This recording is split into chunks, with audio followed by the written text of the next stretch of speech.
ભાઈ ગોંડલમાં રહેવા છતાં તમે આ જગ્યાનું વડાપાવ હજી ન ખાધું હોય ને તો તમને ફૂલ અફસોસ થવાનો છે. તો એ હું કામ કહું એના માટે વ્લોગ છેલ્લે સુધી જોવો. તો મિત્રો હવારમાં હું અને મારા ભાઈબંધ હોન્ડા એક્ટિવા લઈને નીકળી ગયા ગામમાં ચક્કર મારવા. પણ ગામમાં ચક્કર મારતા મારતા અચાનક પિક્ચર જોવાનું નક્કી થઈ ગયું. બોલો હજી તો જેવું નક્કી થયું ત્યાં તમે સિનેમામાં પોગીને ટિકિટ લઈ લીધી. પછી 1-2 જણાની નહીં 8 જણાની લીધી.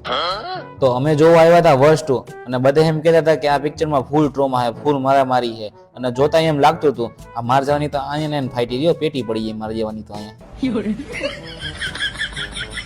તો મસ્ત એવું પિક્ચર જોઈને મસ્ત એવી ફાટીને હું આવી ગયો બહાર ચીઝ મેયોનીઝ વડાપાવ ખાવા. અને સાચું કાકો વડાપાવ હતો યાર, બહુ મજા આવી આમાં. તો મસ્ત એવો નાસ્તો કરીને હું અને મારા ભાઈબંધ નીકળી ગયા કોલેજ બાજુ, કેમ કે આજે અમારી હતી ફ્રેશર્સ પાર્ટી. બોલો અધવચ્ચે હું હુઈ જઉં તો આ બધાને ફોટો પાડવાનો શોખ થયો, તો એ ગાડી ઉભી રાખીને ફોટો પાડવા માંડ્યા. ભાઈ જલ્દી કરો ને, થોડુંક પાર્ટીમાં મોડું થઈ આપણે. બોલો પાર્ટીમાં તો માંડ પહોંચાણું અને એની મશીને આ બધે કોઈ ફોટોમાંથી ઊંચી નાનું આવે.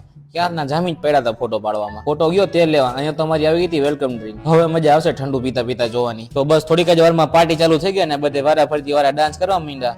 બાપરે મને તો કોઈ દી આવું આવડી નહીં હો. તો પાર્ટીમાં છેલ્લે તો ડિસ્કો ડાન્સ, જ્યાં બધે ભેગા થઈને ડાન્સ કરતા હતા. પાછી તમને ખબર જ છે હું રહ્યો મોટો શરમની પપુડી, હું કોઈ દી ડાન્સ કરું નહીં. જો મેં ડાન્સ કરવાનું ચાલુ કર્યું ને તો પાર્ટી બંધ થઈ જાય.